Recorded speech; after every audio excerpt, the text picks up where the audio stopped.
பெரிய பெரிய ஆளுகிட்டெல்லாம் கொடுத்து அதை வெட் பண்ணி வாங்கி சிஆர்எஸ் கொடுத்து செக்ரட்டரியேட்டில் கொடுத்து கிட்டத்தட்ட 1.5 வருஷம் ஆச்சு.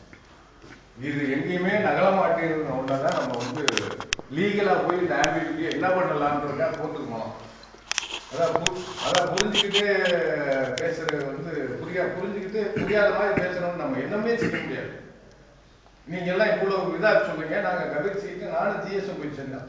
ஒரே ஒரு வார்த்தை தான் கேட்டேன், ஜேஏ 10 வருஷம் முடிக்கலன்னு எழுதுங்க சார், உங்களை கோவில் கட்டி கும்புறோம்னு தான் சொன்னோம். இங்கதான் இவ்வளவு வேகமா பேசுறோம் நம்பர். பட் எழுத மறுக்கிறாங்க. அப்போ வந்து நீங்க சொன்ன அதே விஷயத்தை வந்து அப்போ நமது துறையின் செயலாளர் பேசுறோம். அவர் சொன்ன வார்த்தைகள் இன்னமும் எனக்கு அப்படியே பசுமையா வந்து அப்படியே இருக்கு. Your graduate engineers R against graduate engineers. இதுக்கு மேல வந்து அவர் வந்து புரிந்து கொண்டு விட்டார் நம்ம பக்கம் இருக்க நியாயத்தை. ஆனா உங்க சிஇ அனுப்புற ப்ரொபோசல் இப்படி இருக்கு, அதுக்கு நாங்க என்ன செய்யட்டோம், அதுதான் அவரோட கன்வென்ஷன்.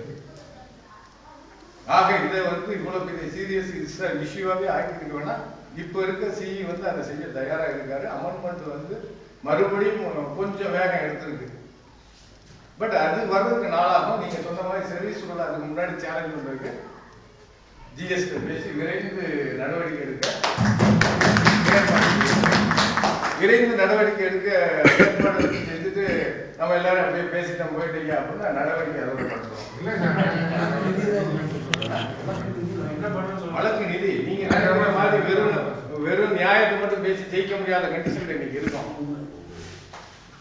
அவ ஐயா சொன்ன மாதிரி பர்சனல் இண்டிவிஜுவல் கிரீவன்சஸ் யாரும் வர்றதில்லை. முதல்ல அவர் சொல்றாரு இதே 17B வந்து இன்னைக்கு தென்காசியில ஏரியா இருக்க ஜெயபிரகாஷ்ல அவர் தமிழ் டெஸ்ட் பாஸ் பண்ணலேன்னு வந்தப்ப இந்த சங்கத்துக்கு வந்து ரெப்ரசன்ட் பண்ணாரு. இண்டிவிஜுவலா எடுத்து டைரக்ஷன் கொடுத்தா நாங்க போய் ரெக்கமெண்ட் பண்ணா அதை அவர் ஃபாலோ பண்ணிக்கிட்டாரு. அதனால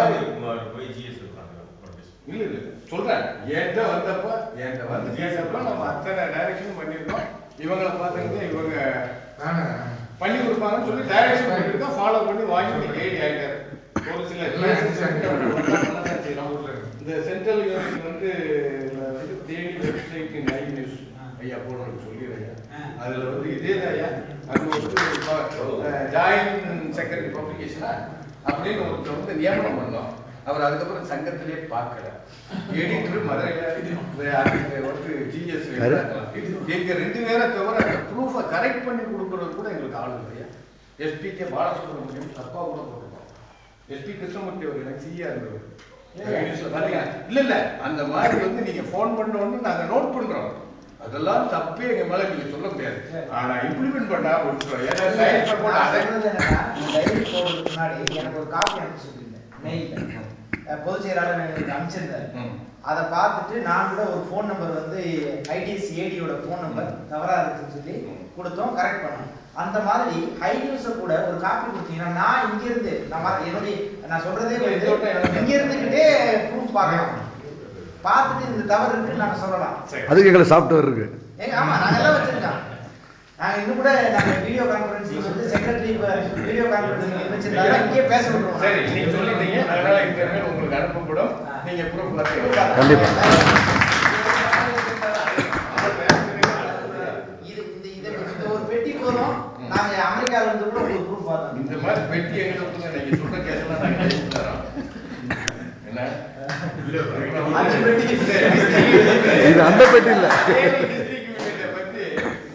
வைப்ரண்டா இருக்குன்னு பேசுறீங்க. ரொம்ப சந்தோஷமா இருக்கு.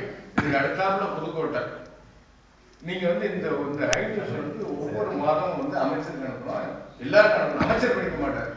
பட் ஆனால் ஸ்பெஷல் கண்டிப்பா படிச்சு அதுல ஏதாவது இருந்தா அமைச்சருக்கு சொல்லி ஆகணும். ஆனா 2 டிஸ்ட்ரிக்ட் யூனிட்டை மட்டும்தான் நாங்க போட முடியும். புதுக்கோட்டை எனக்கு தேனி. ஆனா இதே தேனியில நான் ஏரியா இருக்கும்போது டிஸ்ட்ரிக்ட் யூனிட்டை ஃபார்ம் பண்ணிட்டு நானும் மண்ணி மட்டும்தான் உட்காந்து போய் யாரும் வர மாட்டாங்க. நாங்க அப்பயும் வந்து இந்த சங்கத்தை நடத்தணும் தான் நினைச்சேன். 98 நாங்க 2 பேரும் கொஞ்சம் நேரம் உட்காந்துருப்பா. அப்ப சிகரெட் நிறைய குடிப்பேன்.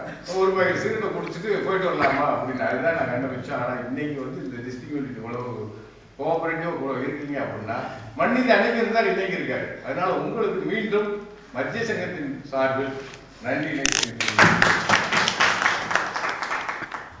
ஏபிக்கு வந்து 150 கிலோமீட்டர், டிஇக்கு வந்து 1000 கிலோமீட்டர் அப்படின்னு சொல்றாரு. இதை சங்கம் ஒரு 20 வருஷமா சொல்லிட்டு இருக்கு. ஏன்னா கேட்கிற நிலைமையில அரசாங்கம் இல்லை, ஏன்னா கேட்க வைக்கிற நிலைமையில நம்ம இல்லை.